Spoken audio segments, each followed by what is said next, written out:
I wanted to make an episode on this book that Michael Jordan published when he was about halfway through his career. And so I spent the week reading that book, and I also read this long form piece about Jordan when he was 50.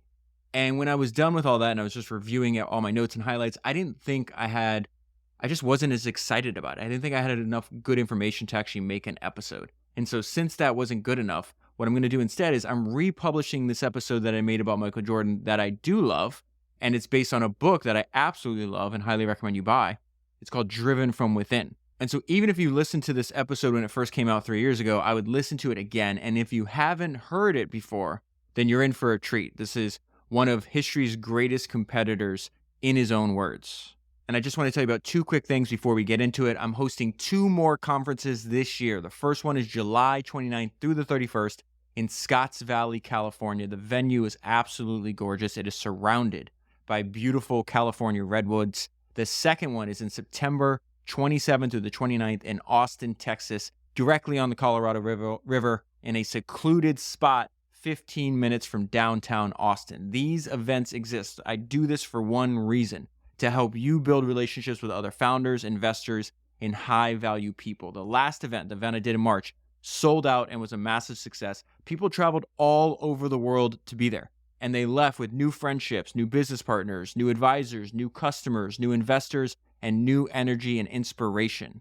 It is so important to invest time, energy, and resources into building these relationships. The best way I've ever heard this put was from someone that designed in-person relationships for family offices. He said, relationships between two people like this, these investor-founder types, they produce non-linear returns. Here are a few details that you need to know before you attend. Number one, I rent out every single event I do. I rent out the entire venue. That means every single person you see there is there for the same reason and has the same interest as you. Number two, they are all inclusive locations. That means you get yourself there and I take care of the rest. Your lodging, your food, access to all the events, it's all taken care of. Number 3 and 4 are related. Number 3, these are events for already successful people that have already progressed in their career, that have already built a successful career. The price should not be a stretch to you. And if you were just starting out in your career, the podcast is free. It's a world-class education on demand for free. Listen to it, use those ideas to build your work, and then come to another event in the future. So that leads us to number 4. These are smaller events. This is intentional. The one in beautiful Scotts Valley, California, among the redwoods, is going to be around 120 to 130 people. The one in Austin is going to be around 150 people. I will, of course, be there the entire time. The one change I'm making for the second and third event that is different from the first event, way less stage time for me and way more small group conversations. If you want to attend, do not dilly-dally. I'm doing both of these events in partnerships. These events are being advertised not only on this podcast, but on Business Breakdowns and Invest Like the Best. I'm doing that in partnership with them for the Austin, Texas event. And then the Art of Investing podcast as well for the Scotts Valley, California event. So you are welcome to attend both events if you like. Some people have already bought tickets to both events. You can see more details and apply to the event by going to founderspodcast.com/events. The second thing, and I'll make this really fast, you're about to hear in the episode that you're about to hear, Michael Jordan talks a lot about how his career was made better as a result of the studying that he did of the great people that came before him. I have made myself a tool, and now it's available to you, so I've made you and me a tool that allows you to do the exact same thing. It is called Founders Notes. It's available at foundersnotes.com, founders with an S, just like the podcast. And it allows you to get access to every single one of my highlights, notes, and transcripts for every single book and episode I've ever done.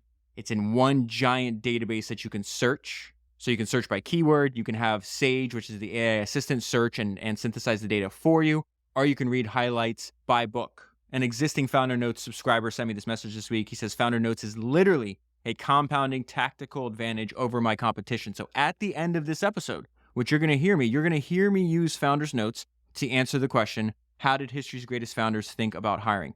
What you hear was not committed to memory. This is the most important part. It came from me doing a keyword search on hiring in Founders Notes. This becomes a superpower for you, or a compounding tactical advantage, as the one subscriber said, because it gives you the ability to tap into the collective knowledge of history's greatest founders on demand. So make sure you stick around to the end to hear that. I think the last 20, 30 minutes is remarkable. And of course, don't forget to subscribe at foundersnotes.com. That is foundersnotes.com. And now I hope you enjoy this episode of Michael Jordan in his own words. His relentless determination produced 6 NBA championships and some of the most spectacular performances in sports history, while his enduring grace and unique sense of style made him equally famous in the worlds of fashion, business, and marketing. In Driven from Within, Michael makes it clear that the basis for his phenomenal success came from the inside out, thanks in part to those who guided him along the way. His skill, work ethic, philosophy, personal style, competitiveness, and presence have flowed from the basketball court and into every facet of his life.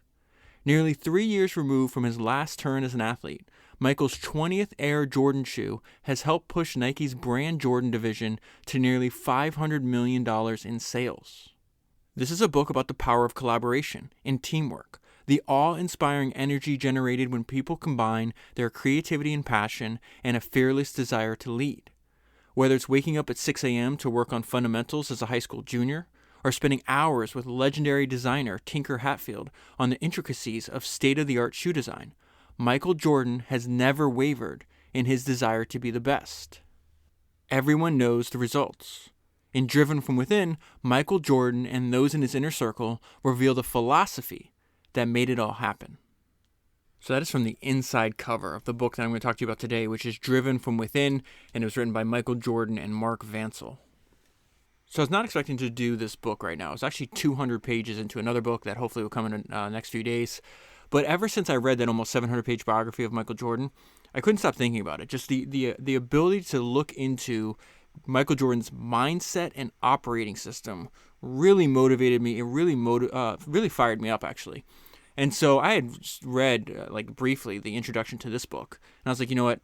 I need to do this right now. I feel compelled to. I can't put this book down. So in the last few days, not only did I finish reading, I read this entire book, but I also would go on YouTube, and every free moment, whether I'm washing the dishes, I'm in the car, I'm going for a walk, whatever I've been doing, I've been looking up videos and listening to Michael Jordan speak. Not videos about Michael Jordan, but literally downloading into my mind as much as I could, just him talking. And that is what also this book, because most of it, there's a couple little, he calls them vignette, little stories from people like his mom, some of his oldest friends, the shoe designer Tinker Hatfield that he's worked with for 20 years on the Jordan shoe and his main business. But the vast majority of what I'm going to share with you today is just straight from the words of Michael Jordan, and then you and I will have the ability to download his mindset straight from him. And there's some ideas that I've learned from both these books that I don't think I'm going to forget. And I'll make sure I'll point them out to you as we run over them today. So this is Michael talking why does this book exist and what it's about.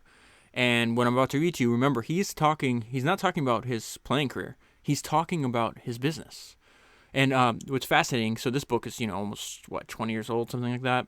And I think it's a great illustration of what a lot of these other great minds that you and I have been studying, they always tell us to never interrupt the compounding, that it's hard for our minds to grasp that all the profits are far into the future. So 20 years ago, it's already a Jordan brand, which he refers to as brand. So in the book, he'll call it brand Jordan. In modern day, he says it's a Jordan brand. So I don't want you to get confused about that, but I'm going to read it as it appears in the book, which is brand Jordan. But the Jordan brand, over 20 years ago, was doing $500 million of sales. Fantastic business, right? You fast forward 20 years in the future, he did not interrupt that compounding, and now they're doing 7 times that amount, $3.6 billion a year. So let's go to this. He says, no one, and remember, he's talking about the business. No one could have predicted the outcome because I was never following someone's lead or operating off an existing model. There were no models for what happened at Nike. As you remember, if you listen to the podcast, the previous podcast, when he signs at Nike, they're doing $25 million a year in revenue. And a large endorsement contract for an athlete at the time would be like $100,000. So he says there was no models for what happened at Nike and certainly nothing close to what we have created with brand Jordan. Looking back, so again, this is why the book exists and what it's about. Looking back isn't about celebrating the results as much as it is about understanding the process that produced those results.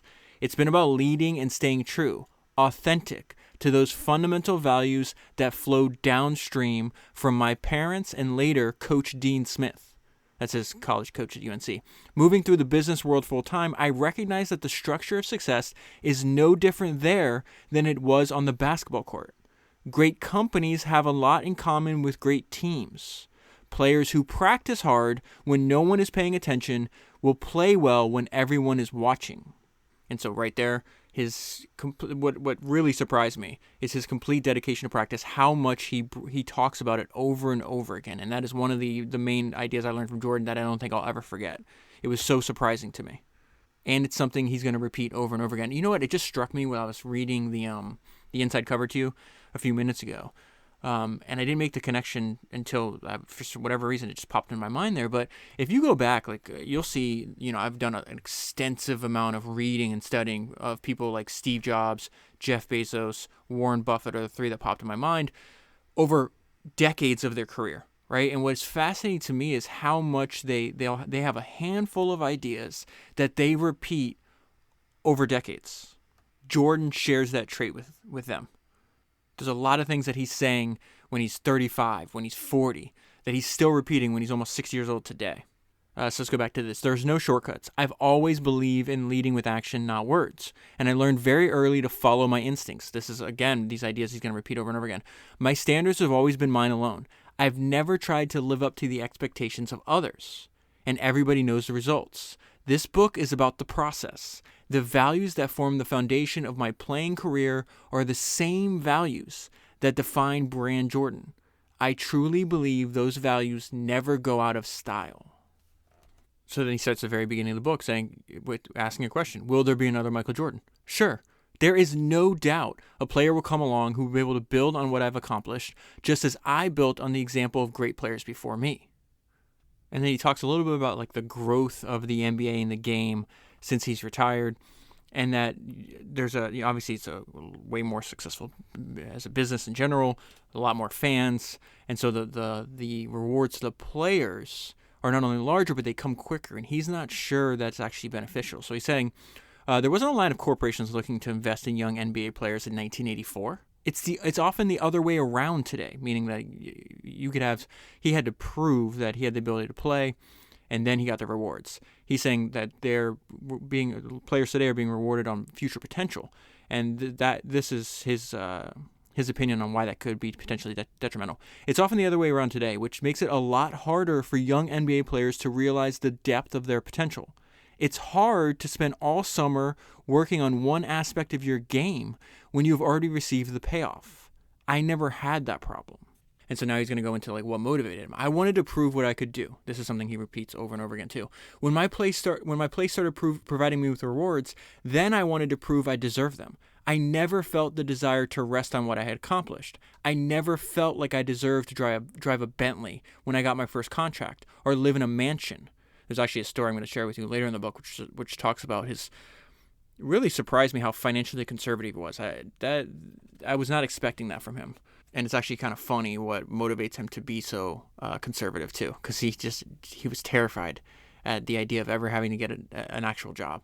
Those things might be symbols of success to some people, but there are a lot of people who confuse symbols with actual success. What's left after you got all the money and buy the best car? There's nowhere to go from there. And so his point, he's like, I just focused on achievement, and I knew that the financial rewards would come from that achievement. When we won one championship, I wanted to win 2 in a row. When we won 2, I wanted to win 3 in a row because Larry Bird and Magic Johnson had never won 3 straight. Nothing of value comes without being earned. So I guess I should pause here. Everything I'm reading to you right now is coming right after another. There's not really a narrative to the book. What I really feel is so it goes in order of the design of the shoes, goes through all their thought process, the growth of the business as a result of all this. But really a way to think about this book is just Jordan just speaking freely, off the cuff, if you're having a conversation with a friend, just downloading into your brain everything he learned from not only his playing career, but building the brand, and giving you his mindset and operating system himself. So he's saying nothing of value comes without being earned. We're going to get into his motto, which he got from his high school coach, which I think is fantastic. But he talks a lot about the fact that he looked at himself as a leader. He says that's why great leaders are those who lead by example first. You can't demand respect because of a title or position and then expect people to follow you. That might work for a little while, but in the long run, people respond to what they see. I practiced hard every day because I wanted every one of my teammates to know what I expected out of myself. If I took a day off, then I know they would too.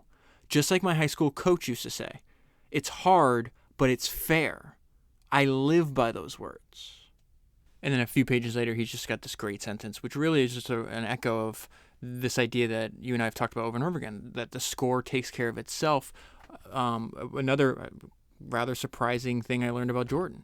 He just focused on being as good as great at his craft as possible, and he knew if he did that, then he'd get the rewards he deserved.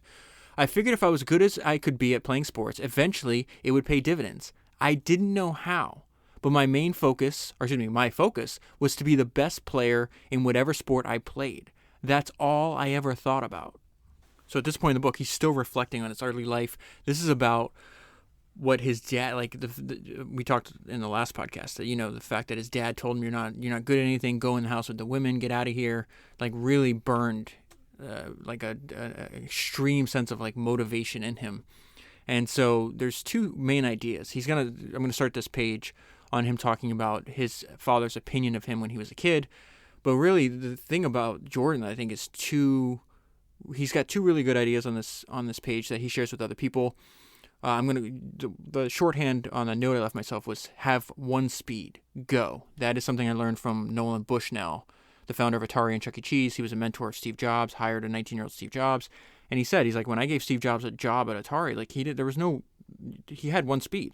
He was all out all the time. And then the second idea really surprised me, not because of the idea behind it, but because he said it explicitly. And this is an idea you and I have talked about over and over again, that if you want to be truly great at something, find work that feels like play. So this is Jordan and his dad. He didn't think I'd amount to anything because I had no hand skills and no mechanical skills. The way my father looked at it, there was no guarantee I'd be able to make a living. Remember, they're just like a normal, maybe lower middle class country family in Wilmington, North Carolina. So his dad's idea is you have to be able to, if you're a mechanic, you can always, fix things for other people. Then at least you're guaranteed some kind of way to make a living and to support yourself and your family, right? So he's like, that's what I did. That's what you should do. Because I had no hand skills, no mechanical skills. That's the way my father looked at it. There was no guarantee I'd be able to make a living. So if you didn't have those skills, there's no guarantee I'd be able to make a living. But I never thought about that. All my energy was focused on getting where I had to go. And Jordan talks about one of the motivations of that. I wanted the freedom to do what I wanted to do, and I wanted to do it my way.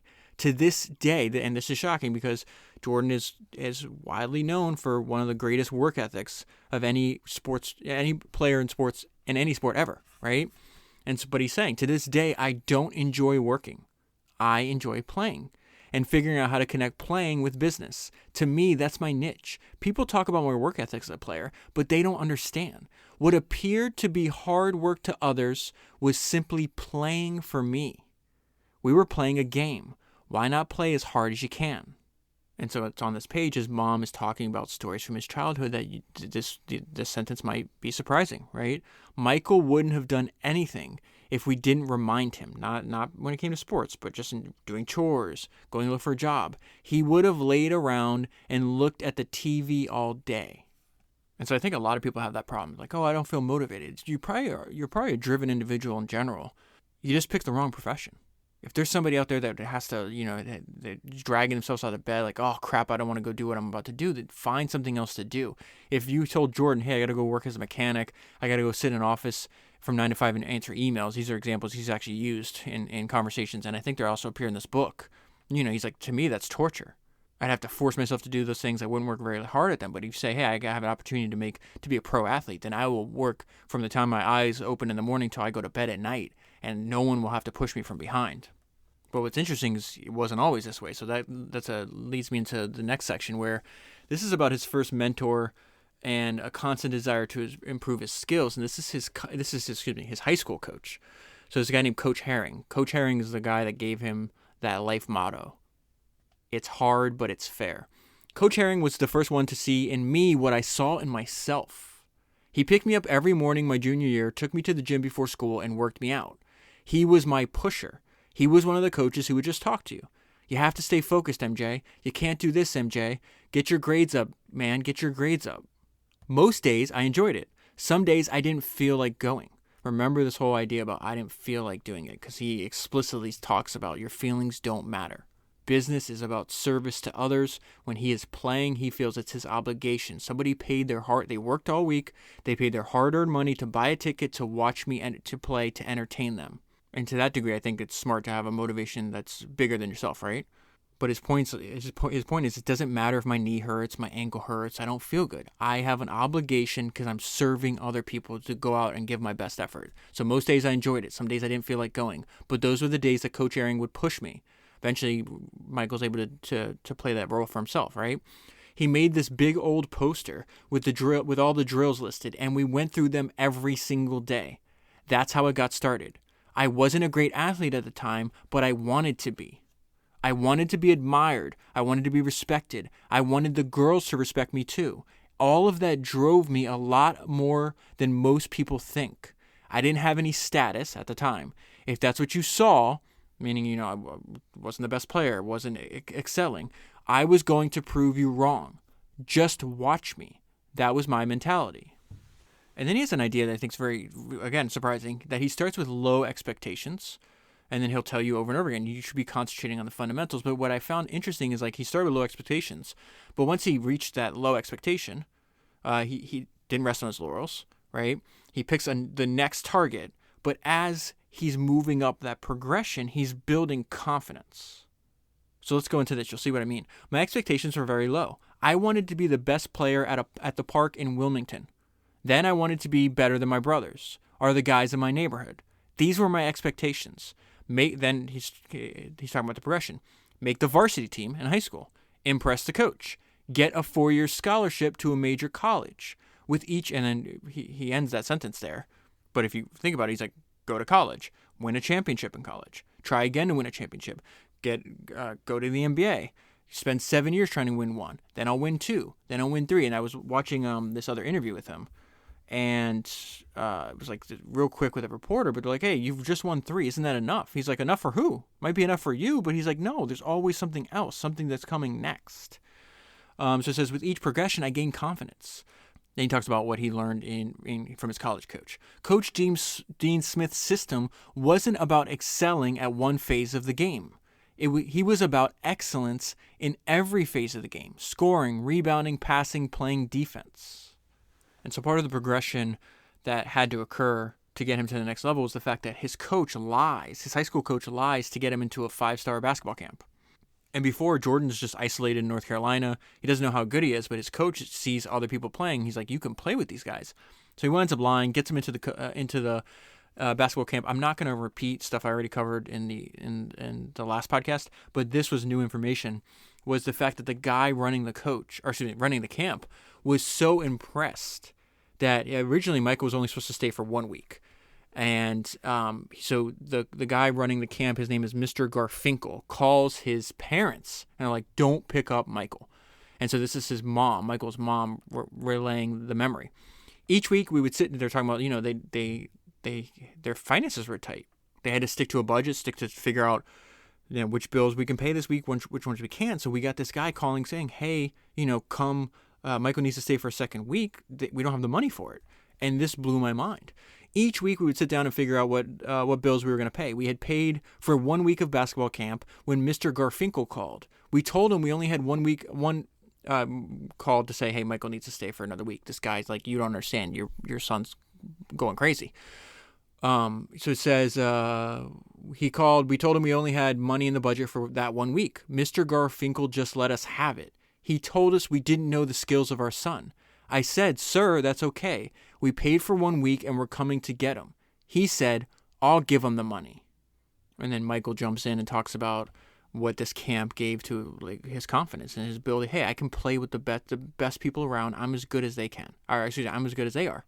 I was full of energy after that second week. I thought I must be doing something right. All I wanted to do was to improve, to keep getting better. I became a sponge. I got a glimpse of what success looked like. So I'm going to fast forward in the book. He's in Chicago, rookie year right away. He's like, okay, this guy's not playing. And so there's going to be some stories from friends, 2 different stories from 2 different people in here. Let me give you the first one. You couldn't help but notice this guy was different from all of us who were already there with the Bulls. His practice habits were unmatched. And so that's an easy, that's the idea that he repeats over and over again. It's an easy idea for you and I to use. in whatever field that we're in. We just make the commitment. No one is going to prepare more than me. No one is going to practice more than me. His level of effort, his level of competing stood out. He always wanted to take it to the next level. If the other guys didn't take their effort up, then Michael had no problem embarrassing them. And so then we have another story on the same page from a different person. Really, the note I left myself on this page is combine practice, effort, and education. You ever see Star Wars? Yoda's this little ugly thing, but he's the Jedi Master. He's the guy who taught everybody. Everybody went to Yoda for knowledge. When you sit around talking to any older person who's lived their life to the fullest, they have great stories to tell because they've had great experiences. Michael is Yoda. He's always been an old soul. That's probably attributable to the education that he got from his parents, the education he got from Dean Smith in college, and then the education that he got in the Olympics with Bobby Knight. He was more mature than the average 21-year-old kid coming into the NBA. And you see that maturity too if you watch The Last Dance, because his rookie season, think about it. You're a kid from a small town, now you're dropped into Chicago. You have a nice contract, not nearly like comparable to what athletes today make, but you're making a lot more money you've ever made in your life. You have more freedom. You have people, even though, at the time I think they didn't even sell half the arena in Chicago. But you probably feel good about yourself. He goes looking for his teammates one day, knocks on the hotel room, goes in, and he sees most of the Bulls. Remember, the Bulls is a crappy team, bunch of, average players, not really serious about their craft. Goes in there, there's a bunch of girls, there's a bunch of alcohol, there's a bunch of people doing cocaine, and he just turns around and he's like, all right, well, I'm leaving, I'm out. And so the maturity for a 21-year-old person to not give in to the temptations, because those temptations would get in the way of what his goal in life was. That is very rare. So this next section is called Uncompromised. And I want to pull, before I read this to you, I have a bunch of notes from these talks that I was listening to the last few days. One of them there's like this long, it's like an hour-long talk that's on YouTube where Michael's just sitting down and being interviewed by the magazine Cigar Aficionado. And they're talking about, this is like 2 years before The Last Dance is released, and they hear the rumor, and they're like, well, it's not out yet. But Michael said something that was very interesting, I think ties into this section of the book, where he's like, listen, if you're going to watch The Last Dance, it's going to show my unwavering dedication to the game. And really I think unwavering and uncompromised are similar ideas what he's talking about here. Some players look at me for all the wrong reasons. Marketing, admiration, money made off the court. They don't understand the foundation I had to create to support everything that came afterward. They don't know about lifting weights at 7 a.m., practicing hard every day, finding ways to motivate myself for every game, sitting up half the night with an ankle in a bucket of ice or hooked up to an electronic stimulation machine. They don't know about any of those things.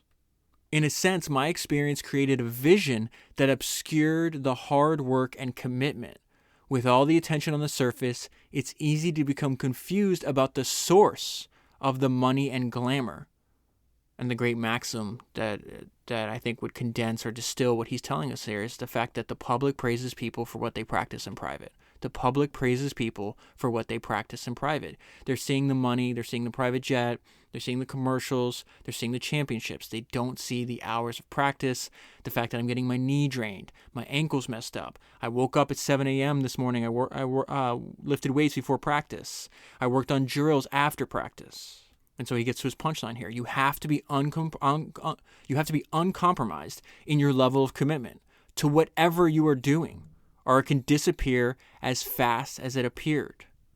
And so he continues this theme. Don't pay attention to the wrong things. Pay attention to the way I played the game. Pay attention to my passion. Pay attention to the idea of focusing on improvement every day. Pay attention to my commitment. Commitment cannot be compromised by rewards. Excellence isn't a 1 week or 1 year ideal. It's a constant. There will be days when you don't feel on top of your game, but your commitment remains constant. No compromises. Look around, and just about any person or entity achieving at a high level has the same focus. The morning after Tiger Woods rallied to beat Phil Mickelson at the Ford Championship in 2005, he was in the gym by 6:30 to work out. No lights, no cameras, no glitz or glamour. Uncompromised. So something I learned that was surprising in this book is the fact that Jordan almost left Nike to set up another company. And this is just a few years into his career. So this is Jordan talking about it. Then I want to talk about, then we have his agent, David Falk, talking about this time. And I love comparing, the same diehard competitive spirit that Michael Jordan applied to his game. Phil Knight had that same competitive spirit in building Nike.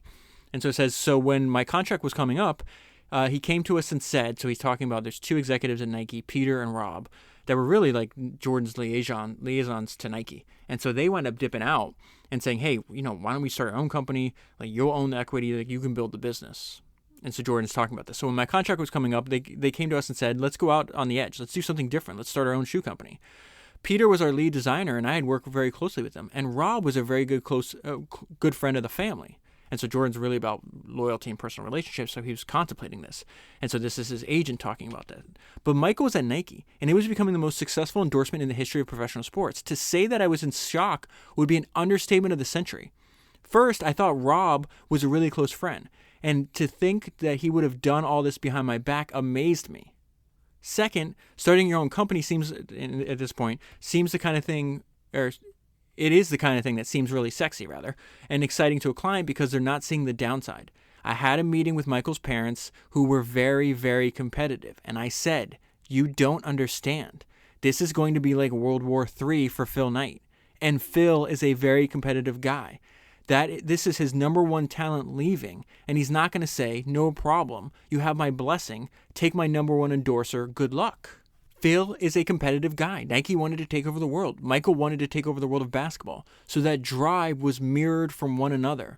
They are parallel stories. And I love that that's stated explicitly, because if you read, I've read reread Phil Knight's book, I don't know, probably 30 podcasts back or something like that. I did another episode on Shoe Dog. Now I've read 2 books on Michael. I've spent a long time studying him. I do believe that that is my understanding as well. And I'm glad it's stated explicitly here. They are parallel stories. It's the same idea manifested in 2 different personalities in 2 different industries. So what they wind up doing here that's smart is they're using the other offer as a leverage. So David and his parents talked Jordan out of doing this, but then they use that offer as a way to get equity and to actually get brand Jordan. Nike put a big deal on the table that expanded our line, gave me more creative control. This is Jordan speaking here. Gave me more creative control and approval rights. Within Nike, it appeared we were expanding the line, when in essence we were starting another company beneath the Nike umbrella. Rob and Peter understood my feeling. They told us to use what they were trying to do and to get what we wanted from Nike, and that's what we did. So then there's this great story about when Michael Jordan gets to meet Warren Buffett and gets to hang out with and spend some time with him, and they really realize this is a different animal, same beast, and it has to do with how they come about making their decisions. I've always wanted to know what successful people used when they were evaluating a deal or making a decision. I was with Coca-Cola earlier in my career, and they would put me on a dog and pony show all over the country to meet bottlers. It would take almost 8 days. I'd go into supermarkets everywhere shaking hands. On one of those trips, I was in Omaha, Nebraska, and I had the opportunity to meet Warren Buffett. He invited me out on his boat. First of all, I don't like boats. Now, this is the richest guy in the world at the time, and he's the largest shareholder of Coke. I said, Mr. Buffett, I don't mean to offend you, but I'm afraid of boats. He said, don't worry, we have life jackets. I told him, you're going to have to give me 2 to get me on that boat. And so then they have this discussion. I asked him about his decision-making process. What do you think about when you're making your decisions? What is your thought process? And he says, whatever my gut tells me, that's what I do. And so Michael's like, oh, I'm the same way. I thought that was pretty wild, because up until that point, I was just, when he's talking about making decisions, I was just asking myself, what do you feel? Once I made a decision, I didn't think about it again. It was strictly off gut. That's how I made a decision to go with David Falk. That's how I evaluated deals before I signed my contracts. I don't think about it again from that point forward. It's still amazing to me that given the decisions Warren Buffett makes and the money that transfers with those decisions, that he still goes with his gut. It just felt good hearing that from a guy like him. I just felt good hearing that from a guy like him. And so now we got to the part where I mentioned earlier how it was kind of surprising how financially conservative he was. And so Tinker Hatfield, main designer, he calls him his right-hand man in the Jordan brand for the design of the shoes, goes to visit Michael. It's a few years into his career, And he goes to his house, and he says his first house after he got married was a normal place. It wasn't anything special whatsoever. And he was a major superstar by then. That was an interesting aspect to Michael. That reminded me because there's this great story. Bill Gates goes to visit Steve Jobs, and they're working on a deal. And he goes to his house, and Bill goes, he sees like his house, he sees his family, and Bill at the time had been living in, I think it's called like Xanadu or whatever. He's got like a 60,000 square foot house on the lake in Washington, right? That got a lot of like attention because there's like leading technology of its day and all this other stuff that he built into it. But he asked Steve Jobs, he goes, do all of you live here? He couldn't believe, he's like, how relatively modest for the amount of wealth that Steve Jobs had, that he didn't need to feel to do the same, what Bill was doing. So this is Michael talking about that. I've always been very conservative financially. That came from my advisors, and I listened to them because I was scared. You don't want to be like some of the guys at the end of their career with nothing to show, looking for work. That was scary to me. The idea that at some point in time I'd have to go get a job. I've seen a lot of people who had opportunities to be successful and wealthy, but they made critical mistakes. I pay attention to those things. Money never drove me. Sure, I wanted to be successful. I wanted the nicest things that success brings. But my passion was pure. The way I played and the way I go about things has never had anything to do with money. And part of this that motivated him was the fact that even when he was in his early days of his career, his mom would repeat the story of Joe Louis. I didn't know that. I've heard the name Joe Louis. I didn't know what she's about to tell us. I often told him about Joe Louis, the boxer. He died homeless. He didn't even have money to bury himself. He had no discipline and no direction. And then just a quick paragraph, 2 ideas that he repeats that I think are worth reiterating. 1, blinders on focus. So just like when the horses, they put the horses on the blinders on the horses so they don't look left and right. They just look forward to whatever their goal is. I think a lot of successful people in life have that mentality. And then the Steve Jobs quote that I repeat over and over again that reminds me of there's a lot of parallels between Steve Jobs and Michael Jordan. So you be a yardstick for quality. People are not used to an environment where excellence is demanded. So he's saying, I'm very secure in my ability to focus on what I want. If I have a goal, no one is going to deter me from what I want to do. I'm going to get up and work out in the morning and do all the necessary things I have to. I am not going to be talked into looking the other way. When I got to the point where I was a senior partner on the Bulls, the guy who had been there the longest, I started to exert my leadership vocally. I guess you could say I became a tyrant, or at least that's how some people chose to interpret those actions. That's not how I viewed it. I knew what it took to come from where we were in 1984. I had put it on the line, and I had earned the right to let my teammates know what I expected of them. And it was no more than I expected of myself. I played in front of 8,000 people a night in the beginning. That never determined how hard I played. It's easy when 18,000 people show up to watch you to play and every game is sold out. It's not hard to find your motivation in that environment. I was playing when Chicago Stadium was half empty, and my effort was exactly the same. And a lot of what Jordan has to say, and he says this in interviews too, I need to start reading some of my notes to you because I'm going to get to towards the end of the book and not include the notes, which I think are very valuable in just hearing him talk as well. But it's about managing your mind and this mindset. So in addition to practice and just saying, hey, no one is going to out-prepare me. No one's going to practice more than I do at my craft, right? That's another idea that I'm going to take from Jordan. The other idea is another main idea that I think I definitely struggle with is like I'm constantly like worried about what's going to happen in the future, or like, hey, I'll be happy or I'll be satisfied when I get to X, and then you get to X and you like play that game with you. And it's one thing I learned about Jordan that is just shocking to me is he just lives and thinks about this moment. He did it when he was playing in the Bulls. He did it when he became an NBA owner. He talks about it when he's building brand Jordan. He talks about it now as almost a 60-year-old person. And actually, let me just read this to you now because this is when he's 58. And he says, I want to go through a day or a week not worrying about what I have to do on Wednesday or Thursday because I won't then enjoy Monday. It's just this more living in the moment. He has different ways to say that same idea. All is now. All you can focus on is this moment. And the example I used in the last podcast was the fact that, he just won his 6th championship. He's playing the piano, throwing champagne everywhere. They're smoking cigars. And the guy's like, hey, You got another one in you. He's like, it's the moment, man. Live in the moment. We're enjoying this now. We'll worry about that in October. That discipline it takes. And I think you'll be a lot happier. I think that's also why if you have little kids, like, they're just usually happy, and even if they're upset, they get over it really fast, because it's all for an 18-month-old like my son is now. It's like everything is just whatever's happening at that moment. And I think everybody, like every human, struggles with that, but especially driven, motivated people struggle more. And I think we have to learn to live in the moment, because if not, you're compromising the present. Like you just said, if I'm worried about what's happening on Wednesday and Thursday, it means I can't enjoy Monday. And I have limited Mondays left. He talks about, he might be 54. I said 58. Now coming to mind, I think he said I'm 54. At this point in the interview, he's like, I'm 54 years old. I have limited time left. Whatever, it's 54, 58, same difference, But his point is, like, I have limited Mondays left. I'm not going to ruin them by worrying about something. I'll worry about Wednesday when I get to Wednesday. I'll worry about Thursday when I get to Thursday. So anyways, let's go into this page. This is know what you want and don't really pay attention to other people's expectations of you.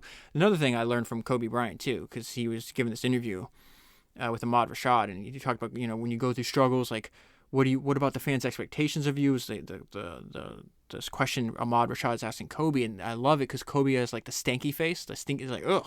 Like if you taste it or you smell something really gross, you just hit him with the stanky face. And he's like, and he shook his head immediately. He's like, the expectations will never be higher than my own. And I think that the idea there is like, you've really messed up if there's people that are capable of putting external expectations on you that are higher than your own. Back to this note, focus on the present moment. And then it's all you can control. Focus on the present moment. It's all you can control. And then why not me? So let's see what Jordan's saying here. All I knew was that I never wanted to be average. I just wanted to follow what I felt. My father put a challenge in front of me. I knew what he expected. So back to, be a mechanic, be whatever. The expectations I had for myself were beyond my father's expectations. My thoughts were way beyond the idea of preparing myself for a job so I could be like the guy down the street. I had dreams. They were my dreams, and I had no fear of them.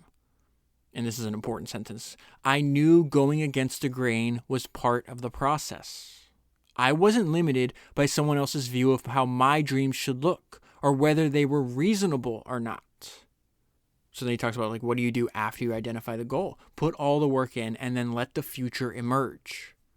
That is a lot different than forcing the issue because you're worried about an outcome that hasn't been determined yet. Anything can happen if you're willing to put in the work and remain open to possibilities. Dreams are realized by effort, determination, passion, and staying connected to that sense of who you are. Why me? Why not me? And he's not saying, don't worry about the future, whatever will happen. He's saying the point is, like, if you did everything possible, if you put all the work in possible, then let the results land where they are. That's not the same thing as just being, whatever may be will be. No, it's like, I'm going to do my level best. And then if I know I do that, I will be okay with whatever happens. And so let me give you a quote from another interview. I never feared about my skills because I put in the work. If you put forth the work, then what are you afraid of? And then this is a line from his Hall of Fame speech. Limits, like fears, are often just an illusion. So then another idea that's going to pop up in this book over and over again, it's really an introduction and why he's worthy of study is his extreme mindset. This is the extreme mindset of Michael Jordan.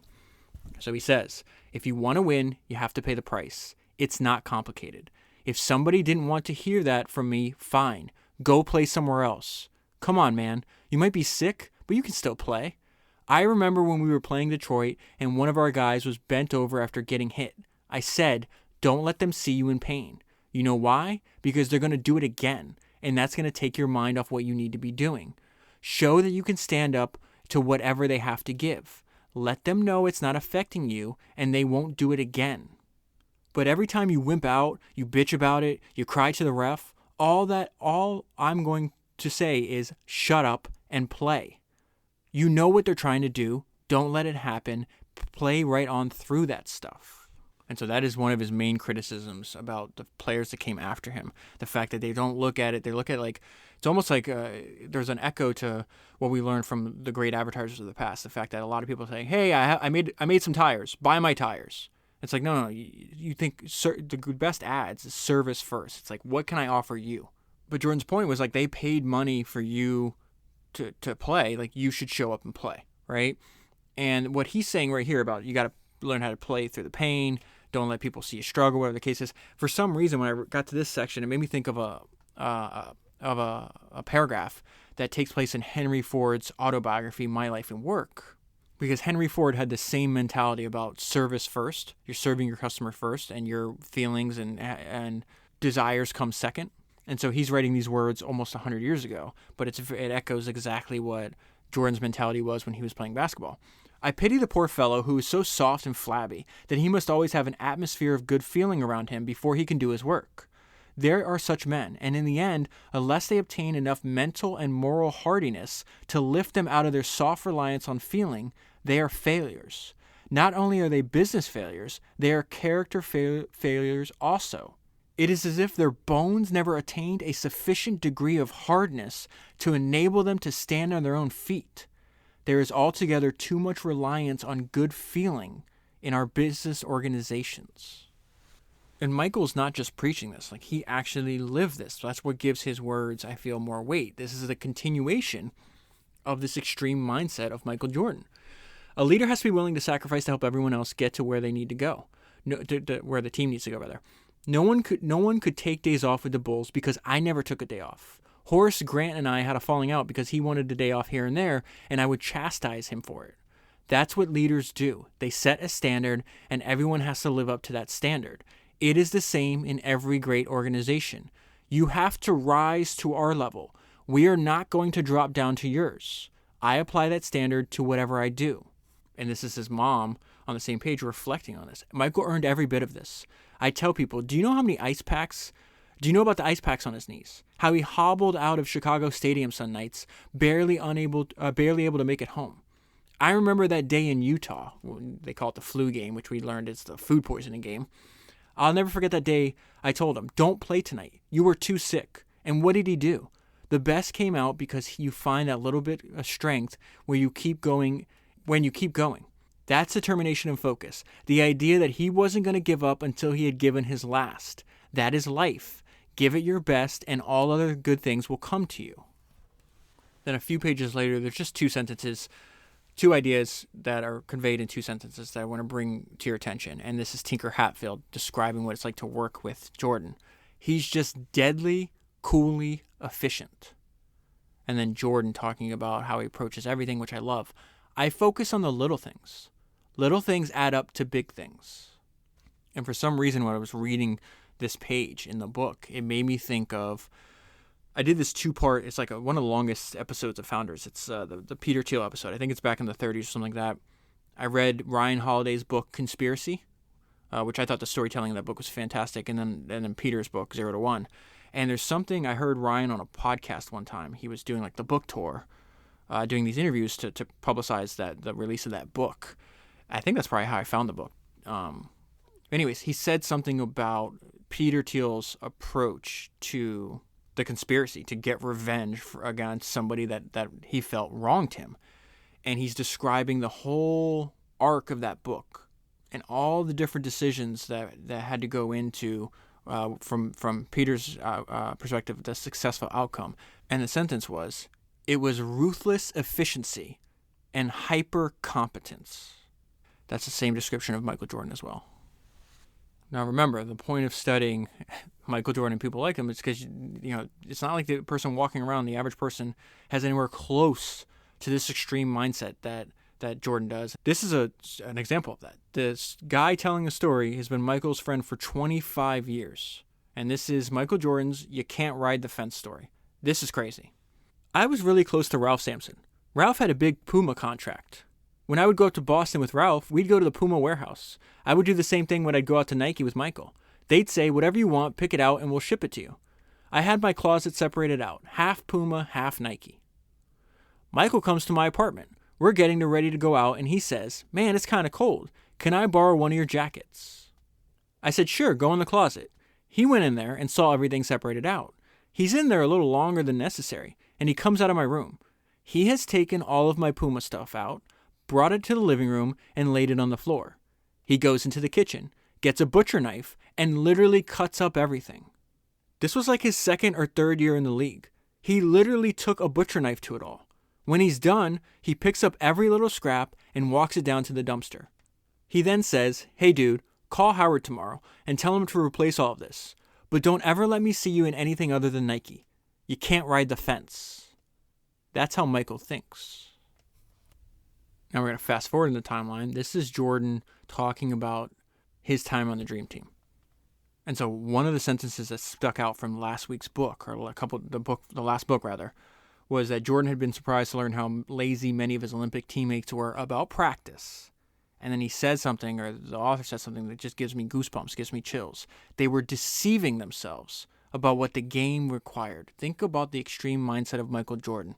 This is not only like, you have multiple levels, like it's extremely hard, 400 players, something like that, 400 people, I forgot the exact number, can get to the NBA. Then at the even smaller number gets to be an all-star. An even smaller number gets to be chosen for the Olympic team. This is who Jordan is talking about. And then he's saying even when you got to that level, they didn't understand the importance of practice. They were deceiving themselves about what the game required, but they already got to the Olympics. What are you talking about? And I was thinking about that. I was like, well, how many of those players, they got to the Olympics, they had individual accolades, they got deep in the playoffs. None of them won 6 championships on that team. And a lot of them never won a single championship. So I think that really ties into like this extreme outlier mindset that Jordan possesses. So I'm just going to read nearly this whole section to you because I thought it was very interesting. He says, the 1992 Barcelona Olympics was one of the best times of my life. You're talking about the greatest players in the world. Guys who had every story written about how great they were. All the things they could do and had done on the basketball court. All I thought about was, I want to see this for myself. I want to see what these guys are all about. That was my motivation going to the Olympic Games in 1992. We were coming off back-to-back titles. I was exhausted, but I had to see these guys for myself. I had played against them, but I wanted to see how they practiced. The best part of the whole thing turned out to be the practices. All we did was line up and play. Chuck Daly, the coach of the Olympics, he'd just say, "Come on, guys, let's go hard for an hour or two. Let's get loose." That's all he did. He didn't coach. He didn't call fouls. He just threw the ball out there. The games were competitive as hell. It was up and down the court. We had 12 players, but John Stockton had broken his leg, and Christian Laettner was on the team, but he was still in college, and no one would let him in the games. We played 5-on-5. If Magic got off to a good start or anyone else, the talking would start. These were the teams. Me and Scotty, Chris Mullin, Larry Bird, and Patrick Ewing. That was our 5. They had Magic, Drexler, Malone, Charles Barkley, and Robinson. Think about this. He beat Magic in the finals, beat Drexler in the finals, beat Malone in the finals, and beat Charles Barkley in the finals. That is crazy. I didn't realize that until I read the sentence. We whipped their ass every day. In Monte Carlo, we got into the most heated matches of all time. Magic was telling us how great the Lakers were and how Showtime was the best basketball. Me and Pippen are listening to this on the way to practice, and we say, okay, we're going to show you what the new kids are all about. Me and Magic talked trash back and forth all day. I was guarding him, and I'm saying, you don't have Kareem now. You got to do it all yourself. At the other end, he was guarding me, and I blew right by him. I'd be trash talking. This isn't your old team. We beat them so bad that when the game was over, Magic said, we ain't leaving. We got to keep playing. Scotty and I looked at Bird, and we said, we're ready to go. Magic said, why are you ready to go? And we said, because there isn't any competition here. Magic didn't speak to us for 2 days. So another thing that Jordan says in this book, I've also heard him in the interviews multiple times, is the important, like if you're being authentic to yourself, if you're making decisions from your instinct, that's the only way you're going to have long-term success, because you can't, if you're just following fads, you're trying to fake something, like you can only do that for a short amount of time. And then he combines this with the ideas like, skip the shortcut. Like, it's supposed to be hard. It's hard, but it's fair. Remember his motto. This is going to remind me of, there's a quote in that book, The Hour of Fate. I forgot which Founders episode it is, but you'll see it in the archive if you're interested, because it's about the partnership, like the feud and then the unlikely partnership between Theodore Roosevelt and J.P. Morgan. But Theodore Roosevelt's somebody I'm going to read multiple books on in the future. I've already done, I think, 2 or 3 podcasts on him at least, because he's just a very fascinating individual, and he lived, I feel, multiple lifetimes, because he dies, relatively early when he's 60. The River of Doubt is a great book about, like, towards the end of his life and just the crazy things that he would do. That's also in the archive. But in the Hour of Fate, it said Roosevelt was forever at it. He was a curiosity, always pushing and straining and admonishing friends around him to do the same. Theodore loved to row in the hottest sun over the roughest water in the smallest boat. He is not one for shortcuts. Jordan isn't either. So he says, we have become a shortcut culture. To a certain degree, we define success on the basis of fictional attributes. If a guy has commercials, a lot of money, the girls, the car, then he's considered successful, whether his performance matches all those things or not. Success to me has nothing to do with how much money you have or what kind of car you drive. I always wanted to know where I fit in with the best. Authenticity is about being true to who you are, even when everyone else wants you to be someone else. It is a lot harder to become the best you can be when you're focused on trying to be the best version of someone else. There's nothing authentic in that. And if it's not authentic, then it's not going to last. And so that reminds me of something he said in this interview, this cigar aficionado interview, because it's like, you own an NBA team, you got businesses going everywhere. Like, what is most important to you? And so Jordan says, of all the things I'm involved with, my strongest passion is the Jordan brand, because I can impact that in a much greater sense than owning an NBA team. To be able to continually talk to that consumer, to interact with that consumer, it's not dependent on how the season ends. This is the most important part. If I had to pick of all the things I'm involved in, the most important is the Jordan brand because it's my DNA. It's in my DNA. It is who I am. This is a story coming from the preparation and his work ethic that he was previously applying to basketball. Now he's applying it when he's in the minor leagues trying to be a baseball player. And really, this is the Jordan doesn't have an off button story. What Michael did to get himself ready to play baseball was grueling. He would get up every morning and go to the complex way ahead of the other players. He'd get into the batting cage, swing the bat, and knock around the ball. He would do this for an hour to 90 minutes. Then the team would show up, and Michael would go through the regular practice, which ran about 3 hours. Then he would go back out for another hour. His hands were so raw that the calluses would rip open every day. The trainers would wrap his hands in gauze and tape. He looked like a prize fighter. The next morning, Michael was back in the cage, swinging a baseball bat for hours. He never missed a day. Not only did he not miss a day, he never said a word about his hands. That's how you get ready. Once the on button is pushed, there isn't an off button. So another idea, I love the fact that Michael was always talking about something he learned from his parents, something he applied for the rest of his life, is that you got to take negatives and turn them into positives. So he's got this really famous commercial, Nike commercial. It's the Nike commercial about failure. And I'm just going to read to you real quick because I pulled up the transcript. I've missed more than 9,000 shots in my career. I've lost almost 300 games. 26 times I've been trusted to take the game-winning shot and missed. I've failed over and over and over again in my life. And that is why I succeed. So he's asked, I'm going to combine this with something else I heard him talk in this interview. He's like, what's your biggest regret? I don't have regrets. To win, you have to lose. To be successful, you have to have something that wasn't successful. To be happy, you have to have disappointment. And to me, that's the idea he's expressing. I just have one sentence for you here. He's talking about the commercial that I just read to you. The idea of not being afraid to make mistakes or using negative outcomes to create positive ones was great. And so let's go back to this mindset. The reason I'm talking about, hey, like you get close to Jordan, you hear his words, you read books about him, you watch his interviews, you're really downloading his operating system and the mindset that he approached to his craft. And he talks about the mind over and over again. And he says, the mind will play tricks on you. The mind was telling you that you couldn't go any further. The mind was telling you how much it hurt. The mind was telling you these things to keep you from reaching your goal. How weird and twisted, right, and crazy this is, right? You have a goal. Your own mind is trying to play tricks so you don't accomplish that goal. The mind was telling you these things to keep you from reaching your goal, but you have to see past that. Turn it all off if you're going to get where you want to be. I'm going to read this again. The mind will play tricks on you. The mind was telling you that you couldn't go any further. The mind was telling you how much it hurt. This is Michael Jordan. This is not a soft, weak person. And he's telling you my mind tried to do the same thing to me, right? This is extremely important. The mind was telling you how much it hurt. The mind was telling you these things to keep you from reaching your goal. But you have to see past that, turn it all off if you're going to get where you want to be. So there's a couple quotes before I go to the next page from my notes on all these talks I've been watching. So one of this, I think, that will help. And Michael says, work ethic eliminates fear. And actually, you know what? Before I go back to my notes, what he's talking about, the mind playing tricks on you, that you're going to be fearful. Work ethic eliminates that.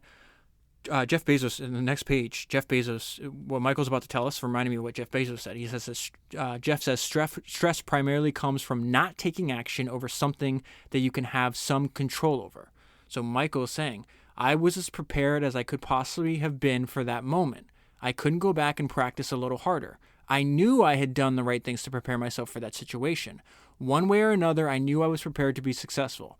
Now, if you know you haven't prepared correctly, which is what Jeff is just saying, where is the root cause of stress, or you haven't worked and that you haven't worked hard enough, that's when other thoughts and emotions creep into your mind. That is stress. That is fear. Pause here. Go back to this. Work ethic eliminates fear, right? Back to Jordan's paragraph. It is the same process for doing anything, anywhere in life, no matter how big or small, whether it's running a corporation, taking a test in the second grade, or taking a shot to win the game. At that moment, and I double underline this sentence, this is fantastic. At that moment, you are the sum total of all the work you have put in. Nothing more and nothing less. If you are confident that you have done everything possible to prepare yourself, then there is nothing to fear. Back to my notes on the talks. I have total confidence in my skill, so I am not afraid. It's the same idea. He's expressing, I think, like 15-year gap between those two ideas. So it's obviously very fundamental if he's still talking about it. More notes. I know I can play this game, and I know I can play it at the highest level. You've got a lot of guys with the ability, but they don't have control of their mind. I'm not making this up. How many times is Jordan saying the same idea over and over again? The importance of having control over your mind. A lot of people can run and jump and shoot, but they don't have the killer instinct and the confidence in themselves to perform those skills. Let's go back to this Zen. He's heavily influenced by what he learned from Phil Jackson, from the psychologist, the meditation, the living in the moment, like the Zen Buddhism idea. I want to allow whatever is going to happen at its own rhythm. That is just, there's a single quote on an entire page. I want to allow whatever is going to happen at its own rhythm. Something he told Oprah that's kind of similar to that thought. If you chase something, you might not get it. If you put forth the work, the next thing you know, it's bestowed upon you. Okay, so now he's got a bunch of ideas on this page. So my note is, my driving force was to show people what I could do. Wake up and go on the attack. We are on the offense all the time. So you can find these principles of Nike in the early days. I think their first marketing manager is one that wrote it out, but they said that we're on the offense all the time. Jordan was the same thing. And then find ways to trick yourself. So let's see what this is about. My driving force, my passion was to impress people with what I could do. It was the idea somebody might be sitting in the stands who had never seen Michael Jordan play before. I thought about that person who had never experienced the excitement or the entertainment I could provide. I would wake up in the morning thinking, how am I going to attack today? And then the idea of, even how do you have that motivation every day, even after now he's got the accolades. He's all-star, gold medals, MVPs, championships.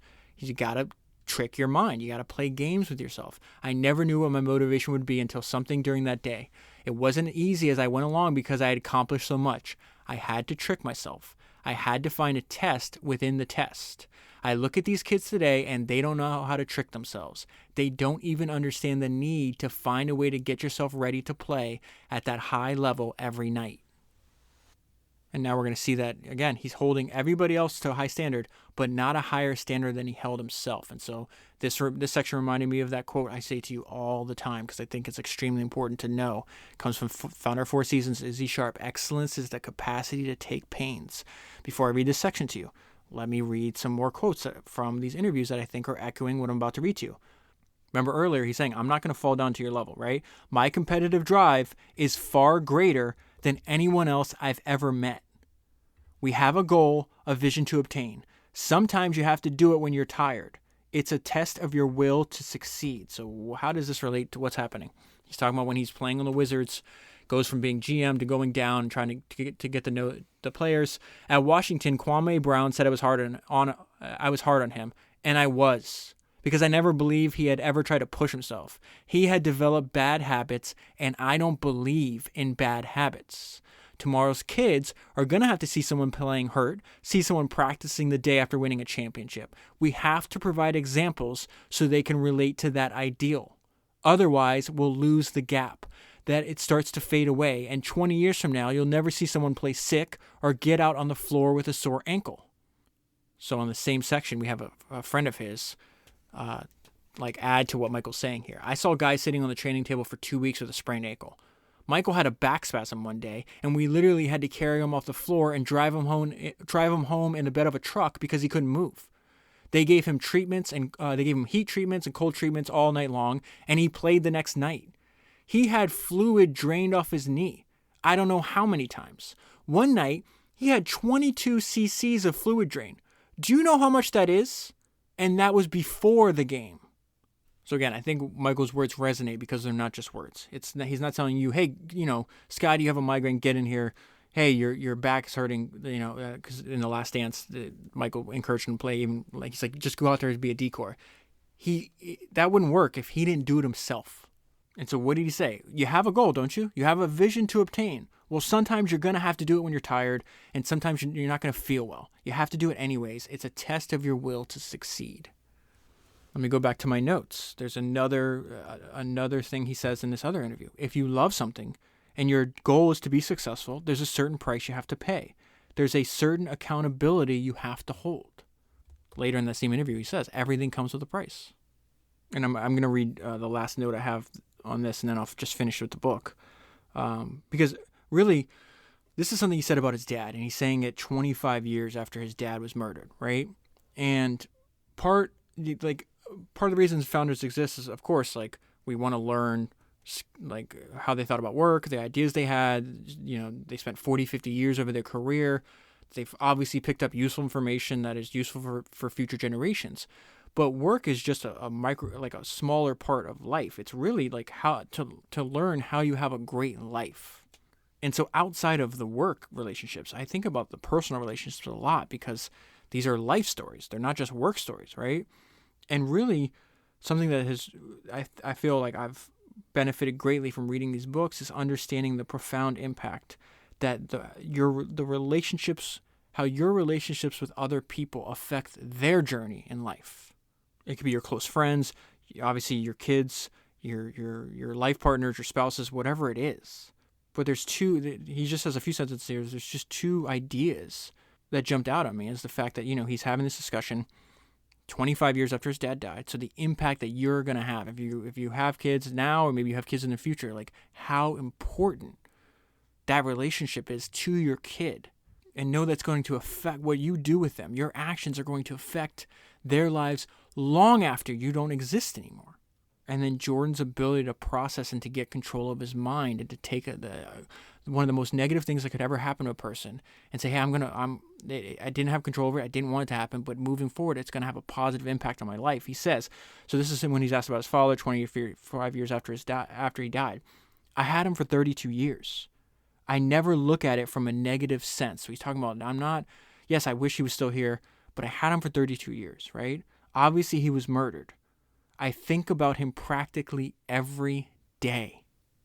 So those two ideas, yes, I didn't want that to happen, but I had him for 32 years. I got to relish in the fact that I did have him for that long, for that period of time. I wanted more, but I don't get to control that. I had him for 32 years, and then even almost 3 decades after he's no longer with me, I'm still thinking about him every day. So let's go back to the book. I almost ended on this because I thought it was such a great thought. It doesn't have to be someone else. It could be you. And so he says, for the 20th anniversary shoe, we asked, who's going to be next? Who's going to come along and take Michael Jordan's spot? In one way or another, just about everyone is going to go through that kind of search. The idea that it could be you is something all of us can relate to when we think about our goals. It doesn't have to be someone else getting all the accolades. It could be you. And then we have Michael explicitly talking about the fact that building a team on a business is extremely similar to building a team in a sport. Difference is one is negative sum and one is positive sum. There's only one NBA champion. There could be many, many successful businesses. And really, he's going to touch on another main idea. The ones that at least I'm going to take away is the idea, okay, practice, right? The importance of practice. Believe in practice is the way I would distill that idea down to its essence. Believe in practice. Live in the moment. And then the importance that listening is a superpower. How shocked were you if you listen to the podcast, like the fact that everybody around him talked about Michael's one of the greatest listeners? That is not, from the outside, does not look that way, right? So let's go to what he says here. We bring our personalities, our visions, and our creativity to discussion. He's talking about the team at Jordan Brand. And we don't give a damn about getting credit. We are there to create something beautiful, something representative of what the brand is all about. What I think they like about me is I can admit when I'm wrong, and I can accept criticism, and I can accept creative insight coming from someone other than myself. There are a lot of people who can't do that or won't allow themselves to do that. They all feel like it's an attack on their intelligence or a negative comment on their ideas. They want so much credit that they can't share the credit. But that dynamic is just as destructive inside a creative team or a corporate setting as it is on the basketball court. In its highest form, business is a team game. The team can accept that philosophy. The teams that can accept that philosophy are the teams that get the best chance long-term to be successful. Team sports are no different. Give me 5 guys who want to work hard and play together, and I'll take those guys every time over more talented players who can't come together for the good of the group. For years, people viewed me as an individual and not a team player because I scored so much. But I was a team player. I was just filling my role at that time. Brand Jordan is no different. Even though my name is on the product, it's a collaborative effort. I have the same kind of commitment to the brand that I had to basketball. I have an intense focus and desire to make the brand successful. But I'm not so dominant that I can't listen to the creative ideas coming. Remember, listen, he said that word. But I'm not so dominant that I can't listen to creative ideas coming from other people. Successful people listen. Those who don't listen don't survive. And then Jordan closes with just a reminder that you just have to focus on the moment. All is now. In all honesty, I don't know what's ahead.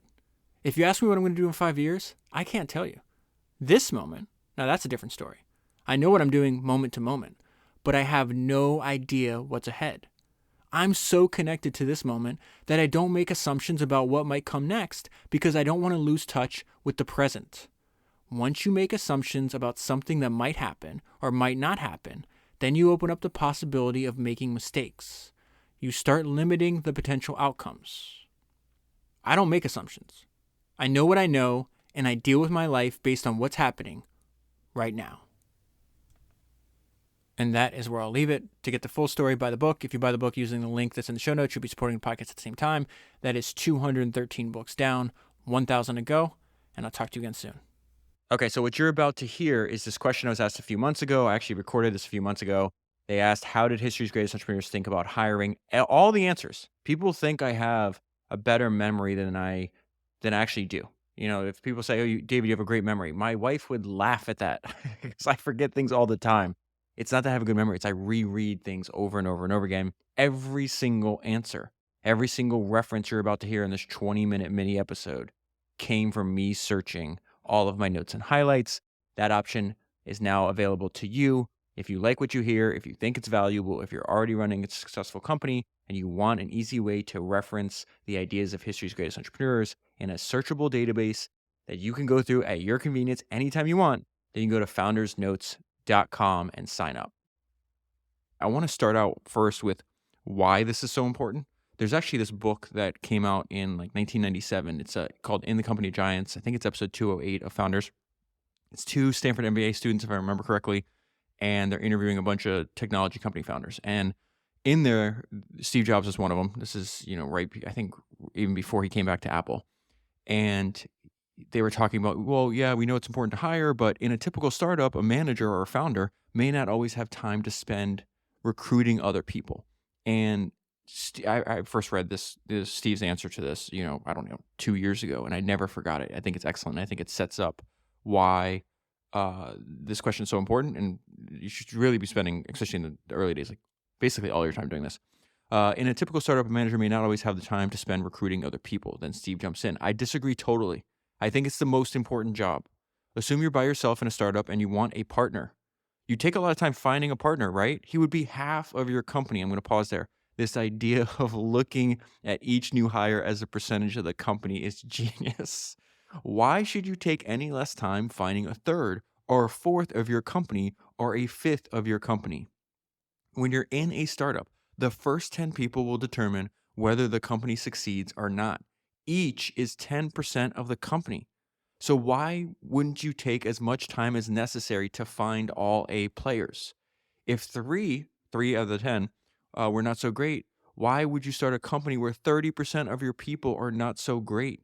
A small company depends on great people much more than a big company does. Okay, so to answer this question, the advantage that I have making founders and that you have as a byproduct of listening to founders is not only that I've read, 300 something biographies of entrepreneurs now, but I have all of my notes and highlights stored in my Readwise app.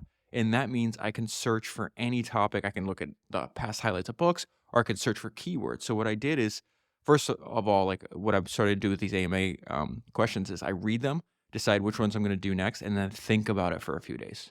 I don't put any, I just literally that I know that's the next question.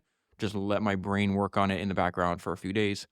And then I'll go through and start searching all of my notes. And so that's what I did here. And so there's a bunch of, I may have like 10 or 15 different founders talking about hiring. The first idea is the most obvious, but I think probably works best when you're already established. So Steve Jobs is talking about, hey, the great way to hire is just find great work and find the people that did that and then try to hire them. When you're Steve Jobs, that's a lot easier, right? Than if you're just somebody that doesn't have a reputation, maybe you don't have resources, maybe your company's rather new or not as well known. David Ogilvy, I just did Confessions of an Advertising Man a couple episodes ago, I think 306 or something like that, 307. And he did the same thing.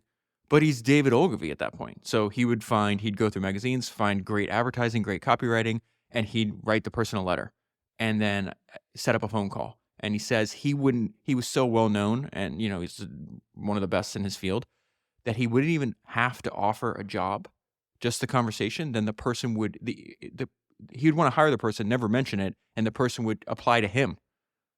And so again, I think if you can do that, then of course it's straightforward. Find for somebody who does great work. Usually you can do this. I actually have a friend that I can't say who it is. He's doing this right now, actually. I have a friend that's really good at doing this. He's finding people that do great stuff on the internet and then just cold DMing them and then convincing them to work on things. And that usually works, especially with people like younger people early in their career. There's a bunch of different ways to think about this and a bunch of different ways to prioritize. So the first thing that came to mind that I found surprising is you read any biography on Rockefeller, and he had a couple ideas where he felt the optimization, table stakes, that you're intelligent and you're driven and you're hardworking, right? We don't even have, if you're listening to this, you already know that. But he prioritized hiring people with social skills.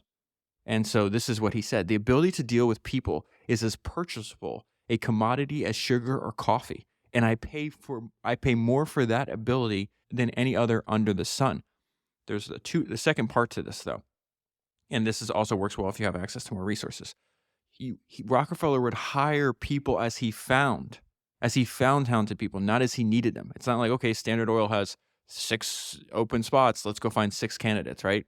He'd come across what he considered a talented person. It didn't even matter if he didn't know what they were going to do. He's like, I'm just going to stack his team. And if you really think about his partners at Standard Oil, he essentially built a company, an executive team of founders, because he was buying up all their companies. So it's very rare. But there's a line from Titan I want to read to you. Taking for granted the growth of his empire, he hired talented people as found, not as needed. And then I found another idea in the hiring, like the actual interview process. So there's this guy named Vannevar Bush. I did 2 episodes on him. I think it's 270 and 271. He is the most important American ever in history in terms of connecting the scientific field, private enterprise, and the government.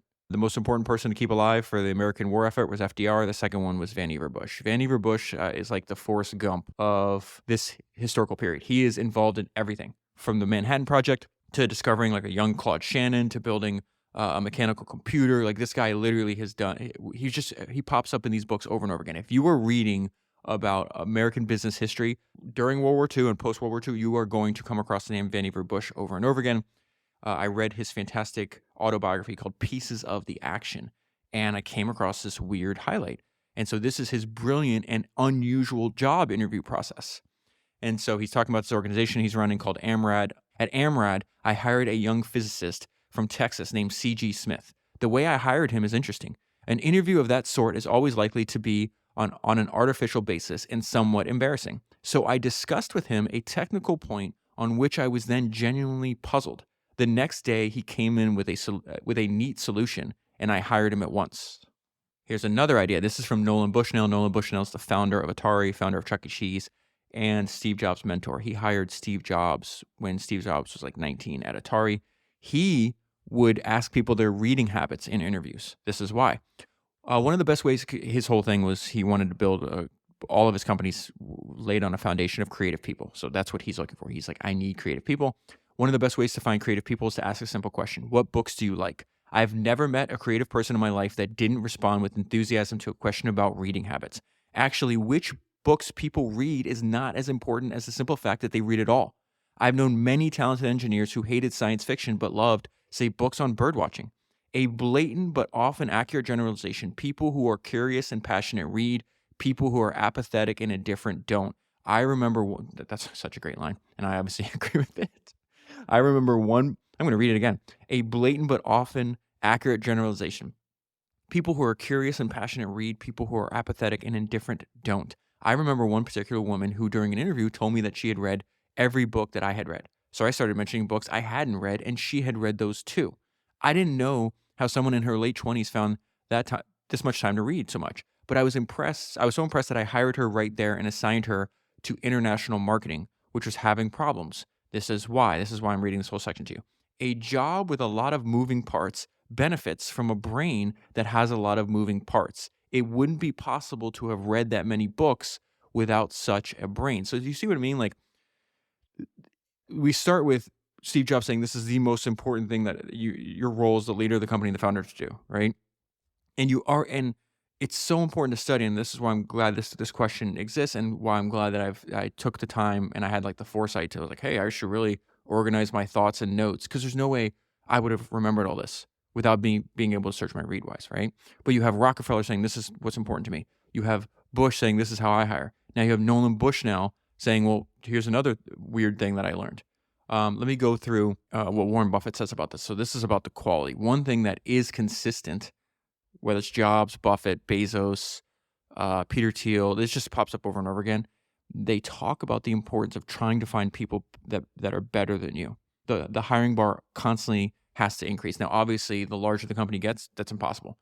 Steve Jobs has this great quote where he's like, Pixar was the first time I saw an entire company of A players, but they had 400 players. They had 400 team members.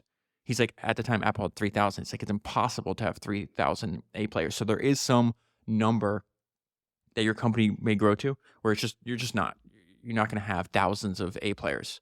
In my argument, I don't even know if you could have 400. I'll take Steve's word for it on there, and Pixar definitely produce great products, but it's probably a lot lower than that as well. So Warren Buffett would tell you to use David Ogilvy's hiring philosophy. And so Warren said, Charlie and I know that the right players will make almost any team manager look good. Again, that is why it's the most important function of the founder, maybe directly next to the product, or right above the product, actually, because those are the people building your product. We subscribe to the philosophy of Ogilvy and Mather's founding genius, David Ogilvy. This is what Ogilvy said. If each of us hires people who are smaller than we are, we shall become a company of dwarfs. But if each of us hires people who are bigger than we are, we shall become a company of giants. Jeff Bezos, used a variation of Ogilvy's idea too. Jeff used to say in Amazon, every time we hire someone, he or she should raise the bar for the next hire so that the overall talent pool is always improving. And they talk about this idea in Amazon where the future hires that we do should be so good that if you had applied for the job you already have at Amazon, you wouldn't get in. That's a very interesting idea. Take your time with recruiting. Take your time with hiring. There's this great book on the history of PayPal. It's written, actually, I've recently become friends with the author. His name is Jimmy Soni. And this is in his book. The most fascinating thing that I found was that PayPal prioritized speed. So from the time they're founded to the time they sell to eBay, it's like 4 years. Jimmy spent more time researching the book than he spent 6 years researching the book. I always tease him because you took longer on a book than they took to start and sell their company. It just speaks to the quality he's trying to do. But that, as a byproduct of that, obviously they move fast, but they prioritize speed over everything else except in one area, recruiting. Max Levchin kept the bar for talent exceedingly high, even if that came at the expense of speedy staffing. Max kept repeating, A's hire A's, B's hire C's. So the first B you hire takes the whole company down. Let's read that again. A players hire A players, B players hire C players. So the first B player you hire takes the whole company down. Additionally, the company leaders mandated that all prospects, here's another idea for you, all prospects must meet every single member of the team. Now, the next one is the most bizarre. It makes sense if you study. I did this three-part series on Larry Ellison. I should read those books again because the podcast is like 50 times bigger than when I publish those episodes. And he's just, he's crazy. So he would hire based on the self-confidence level of the candidate. Listen to this. I have tears in my eyes. I don't know why I'm laughing. Okay. This is just so, because you read about Larry Ellison and he's one of these people that's like really easy to interface with because you just know exactly who he is and what's important to him. That's why I think it's so funny. Ellison insisted that his recruiters hire only the finest and cockiest new college graduates. When they were recruiting from universities, they'd ask people, are you the smartest person you know? And if they said yes, they would hire them.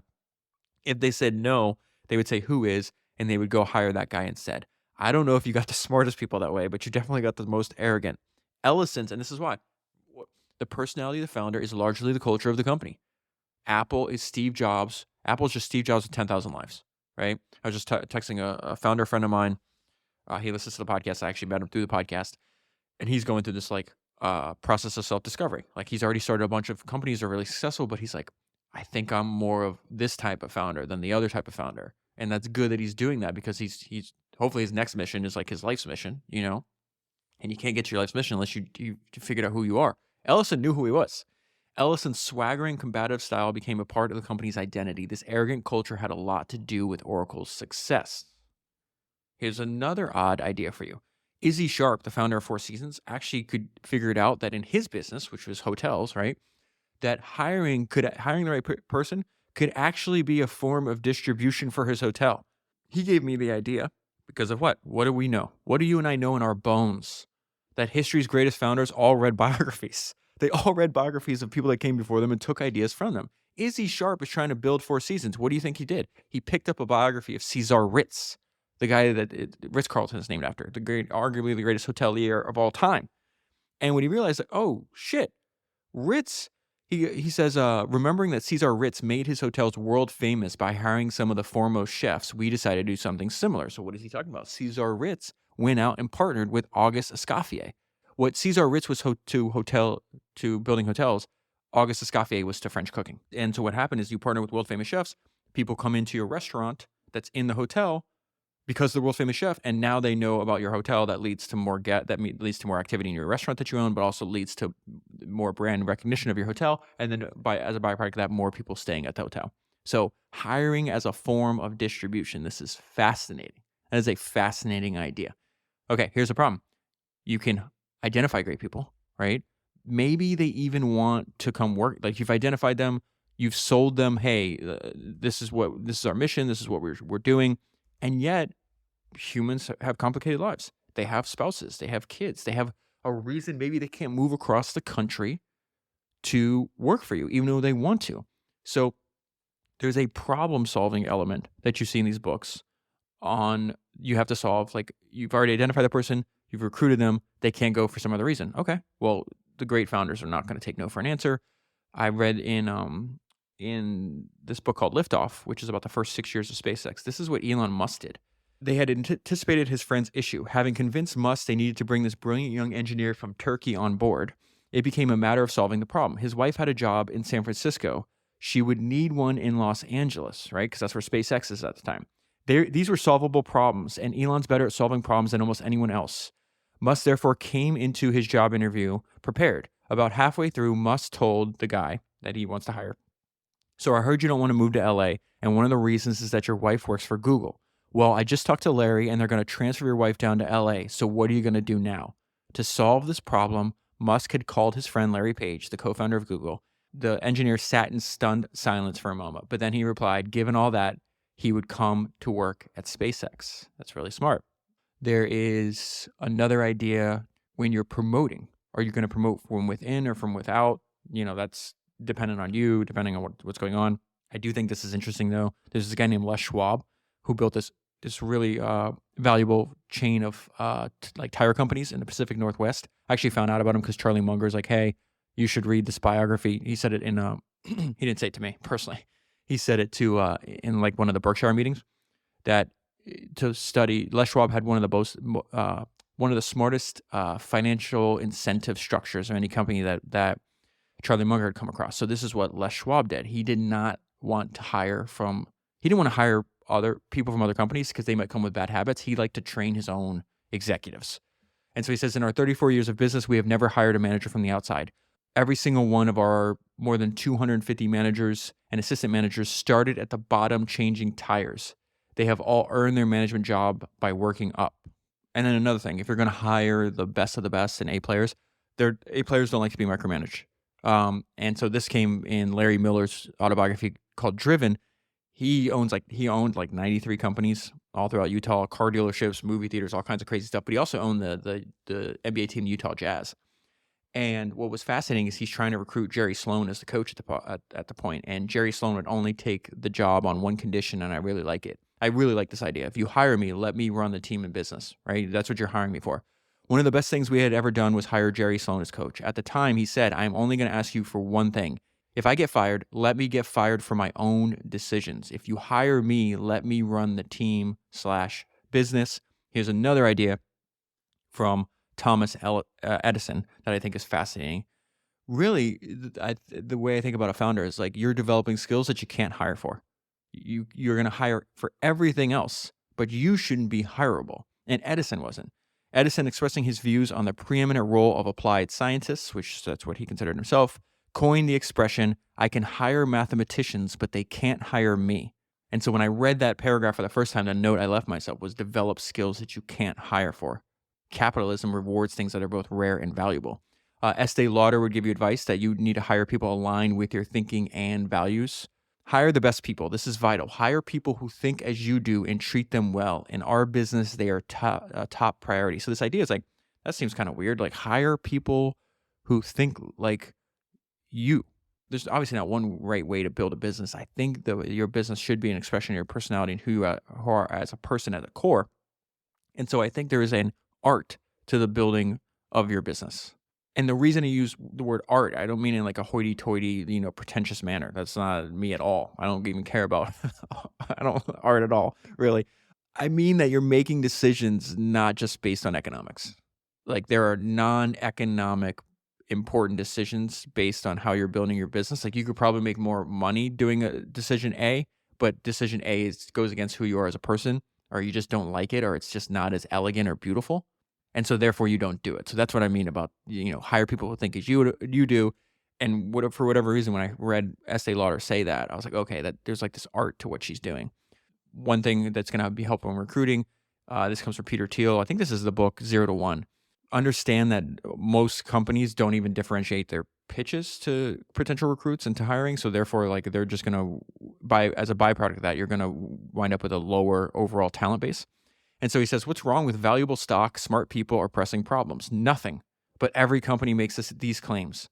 So they won't help you stand out. General and undifferentiated pitches to join your company don't say anything about why a recruit should join your company instead of many others. So that idea of like your pitch, he would tell you you shouldn't be building an undifferentiated commodity business. But even above and beyond that, like the mission that you're trying to engage everybody to join you in, that pitch, that sale you're trying to make to potential recruit should be differentiated. Should not, if that person's applying to 5 other jobs, there should not be it's like they may not like your mission, they may not like your pitch, but they shouldn't be able to compare it to anything else.